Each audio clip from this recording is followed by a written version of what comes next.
В Доме дружбы народов имени Кулаковского прошел 18-й фестиваль юных исполнителей Олонхо. В этом году в мероприятии приняли участие 237 детей, из них 83 дошкольника, 154 учащихся общеобразовательных школ из 13 улусов республики. Участники проявляли себя как в сольном исполнении Олонхо, так и в коллективном. Олонхо – это история наших предков.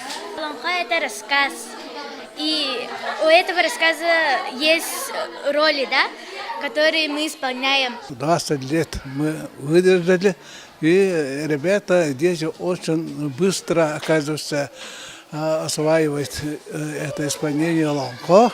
И теперь раньше, когда мы начали, были только на пальцах посчитать, а сейчас вот очень много детей принимает участие. Это нас радует. И они, вот, ребята, те, которые принимали участие в первых фестивалях, они уже стали образованными, культурными людьми, и они сами тоже пропагандируют исполнение Олонхо. Такие фестивали проводятся в целях сохранения и обеспечения преемственности эпических традиций народов Якутии, выявления юных дарований в области народного и научного творчества. Немаловажным является приобщение детей и юношества к духовному наследию традиционной культуры и сказанию о том, что из себя представляет якутский героический эпос.